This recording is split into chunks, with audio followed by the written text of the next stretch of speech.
Tahun berikutnya akan sangat sedikit yang tidak puas dan lebih banyak yang puas.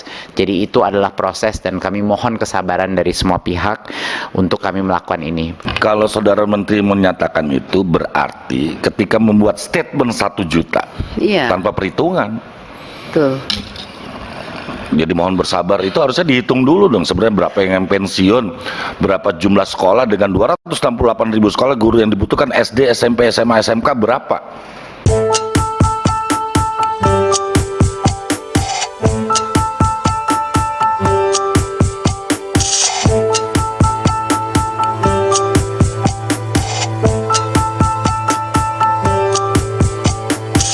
Padahal sudah menjelaskan berkali-kali bahwa bukan hanya anggaran itu sudah dipagu, tapi banyak Pemda mungkin yang belum sadar bahwa kalau anggaran itu tidak digunakan, itu akan diasumsi bergilir ke tahun berikutnya.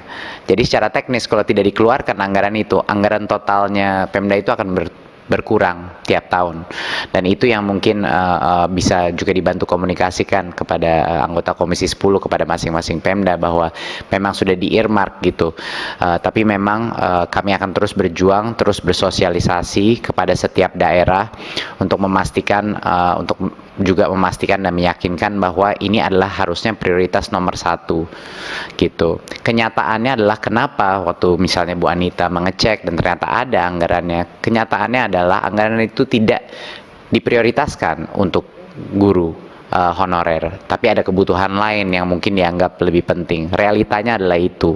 Jadi itu yang mungkin harus kita bantu bersama-sama gotong royong menekan kepada Pemda bahwa prioritas nomor 1 adalah pendidikan, dan prioritas nomor 1 di pendidikan adalah guru-guru honorer yang sekarang belum menerima nafkah yang layak. Jadi itu mungkin poin besarnya. Tentunya seperti yang Bu Nunu sudah presentasikan, semua isu-isu seperti guru tidak menyerobot guru lain di sekolah tempatnya, itu semuanya adalah alasan kenapa ini makan waktu. Komitmen kami adalah ini akan mayoritas daripada isu ini akan selesai sampai dengan akhir 2024. Kami akan usahakan apa yang kita bisa selesaikan di tahun ini, tetapi ini adalah proses yang terus berjalan Bapak Ibu. Jadi mohon bersabar. Memang nggak akan semuanya puas di tahun ini, tapi tahun depan lebih banyak lagi yang puas, lebih sedikit lagi yang tidak puas. Tahun berikutnya akan sangat sedikit yang tidak puas dan lebih banyak yang puas. Jadi itu adalah proses dan kami mohon kesabaran dari semua pihak untuk kami melakukan ini. Karena belum pernah ini terjadi sebesar ini dan sebanyak ini yang menjadi P3K. Dalam berpuluh-puluh tahun belum pernah. Jadi ini adalah suatu hal yang memang mungkin kerepotan inilah yang harus kita lalui untuk bisa menyelesaikan masalah ini. Tadi mengenai TIK, saat ini terus oleh Pak Bu pimpinan. Kalau saudara menteri menyatakan itu berarti ketika membuat statement 1 juta tanpa perhitungan. Betul. Jadi mohon bersabar, itu harusnya dihitung dulu dong sebenarnya berapa yang pensiun, berapa jumlah sekolah dengan 268.000 sekolah guru yang dibutuhkan SD, SMP, SMA, SMK berapa. Gitu. Itu yang saya jadi catatan bagi kami. Terima kasih pimpinan. Tambahan pimpinan saya. Ya Bu, 1 menit. Terima kasih pimpinan. Jadi begini Pak Menteri, masalahnya sekarang yang kita lihat di daerah itu anggarannya sudah ada. Nah sekarang yang saya minta Pak Menteri yang lulus passing grade yang 2021 yang sudah lulus tinggal diangkat ini Pak, kan uangnya sudah ada itu. Makanya tadi saya dorong, ayo kita dorong sama-sama Pemda angkat. Bila perlu bulan November ini angkat semua lulusan passing grade tahun 2021 karena uangnya sudah ada. Kita cek aja di daerah. Kalau memang uangnya sudah ada, angkat. Begitu pimpinan. Makasih. Setuju Bu. Terima kasih. Bu. Baik, lanjut. Bisa saya lanjut? Saya tambah lagi. Silakan, Saya Pak. kira ini aja, Mas Menteri, to the point saja. Apa yang menjadi permintaan kawan-kawan tadi, diantaranya adalah persoalan pengangkatan yang tidak di halaman terakhir ini. Contoh, pelamar P1 yang belum mendapat penempatan dapat mengikuti seleksi sebagai P2/P3 pelamar umum dengan menggunakan jabatan fungsional lain yang dimiliki. Menurut saya konkret saja, yang sudah melamar P1 kali belum lulus langsung aja dinyatakan lulus, nggak usah ada P1 P2, ini kan bikin rumit. Satu itu. Yang kedua, apa yang menjadi permintaan teman-teman, persoalan penempatan kerja ya sudah dijawab aja langsung. Yang lulus tetap bisa bekerja, mengajar di sekolah asal, tidak harus pindah ke sekolah negeri. Harus kayak gitu aja. Yang ketiga, yang sudah ditempatkan tetapi jauh di daerah lain, seperti di dapil saya.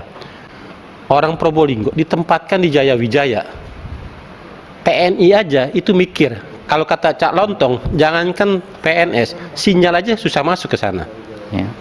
Nah, saya kira tegas saja, ambil kebijakan diskresi menteri bahwa yang sudah ditempatkan di daerah lain terlalu jauh, diskresi. Kita ulang dan kita tempatkan di daerah asal.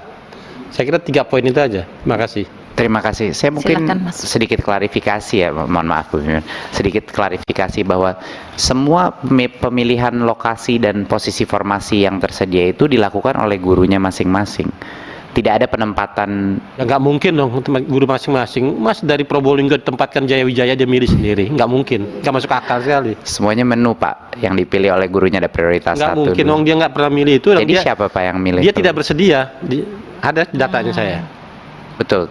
Tapi kami tidak, baik Pemda maupun Ketempatkan. kami Yang di tidak Probolinggo terlibat. itu, pimpinan, mohon maaf ya, jadi debat kusir. Ada yang ditempatkan di Jaya Wijaya, satu. Ada yang ditempatkan di Halsel, Halmahera Selatan, Maluku Utara. Ada yang ditempatkan di Kasongan, Maluku Tengah, di Palangkaraya. Ada datanya di saya. Izin Pak, nggak ada Ya. itu Pak. Hah? Itu Excel yang beredar itu bukan dari kita Pak. Jadi saat ini itu tidak ada penempatan di luar daerah kewenangannya. Nggak mungkin. Bisa dicek Pak. Di dalam Bisa, Permen Pan RB-nya sudah ada diatur sedemikian. Nih saya ini ya, terus saya kirim nanti. Karena nggak boleh lintas daerah Pak. Karena hanya formasinya kan tersedia di daerah dia, di kabupaten kotanya dia. Untuk klarifikasi, Cek dulu ya, untuk klarifikasi yang kedua juga adalah mungkin klarifikasi bagi masyarakat juga untuk mengetahui bahwa biar tidak ada persepsi bahwa yang guru swasta yang akan mengikuti proses ini seolah-olah mereka ditarik ke negeri, itu sebenarnya mereka lah yang ingin menjadi guru negeri, dan tentunya yayasannya juga sangat banyak kendala dengan hal ini. Tapi itu adalah keputusan daripada masing-masing gurunya, bukan ditarik oleh pemerintah mereka yang menginginkan kesempatan untuk mengajar di guru negeri. Tapi seperti yang tadi Bu Nunu sudah tunjukkan, sekarang benar-benar prioritas agar tidak ada serobot-serobot dan tidak ada posisi yang diambil, benar-benar prioritas diberikan kepada guru negeri di masing-masing sekolah dan lokasinya dulu. Itulah makanya kita butuh beberapa ronde untuk memastikan itu.